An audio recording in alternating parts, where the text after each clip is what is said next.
शनि कब धन देता है। आज हम आपके कुंडली में बताते हैं किस प्रकार से परफर भाव जो होता है हमारा दूसरा, पांचवा, आठवां और 11वें भाव को परफर भाव कहते हैं। परफर भाव वो होता है जो केंद्र जहां पे खत्म होता है, केंद्र के अगले भाव को परफर भाव कहते हैं। जैसे दूसरे भाव को चौथे भाव केंद्र है तो पांचवें भाव को, 7वां भाव केंद्र है तो 8वें भाव को, 10वां भाव केंद्र है तो 11वें भाव को।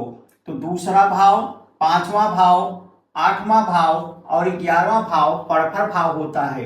परफर भाव में जब मंदगामी ग्रह, स्लो मूविंग प्लैनेट, धीरे चलने वाला ग्रह शनि बैठता है तो अकूत धन देता है। जैसे जितने भी बड़े बड़े बिजनेसमैन, सीए, डॉक्टर्स की कुंडली देखेंगे वहां पर उनकी कुंडली में आपको सेकंड में, फिफ्थ में या 8th में या 11th में आपको शनि मिलेगा ही मिलेगा।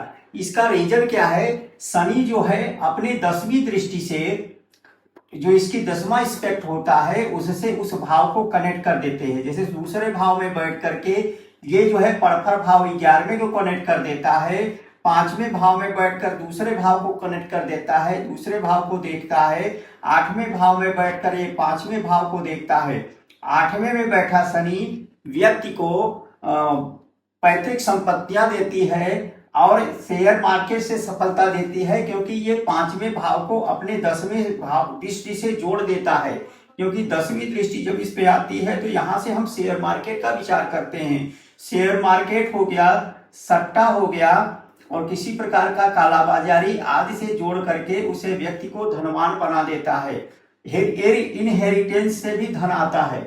उसी प्रकार से हर्षद मेहता की कुंडली में देखेंगे तो यहाँ पे द्वितीय भाव में बैठ करके दूसरे, क्योंकि 5वें भाव का स्वामी दूसरे भाव में गया है, 5वें का स्वामी दूसरे में उच्च का होके बैठा है, 5वें और दूसरे को जोड़ दिया और ये अपने 7वीं दृष्टि से अष्टम भाव को जोड़ दिया और यहाँ से 10वीं दृष्टि को 11वें भाव को जोड़ दिया। चारों परफर भाव जुड़ गया और हर्षद मेहता जो है किस तरह से धन को एब्जॉर्ब किया और किस प्रकार से धन को कमाया। इस प्रकार से यदि आपके कुंडली में बना है तो आपको शेयर मार्केट या अचानक धन की प्राप्ति और किसी भी विभाग से आप धन की प्राप्ति कर सकते हैं।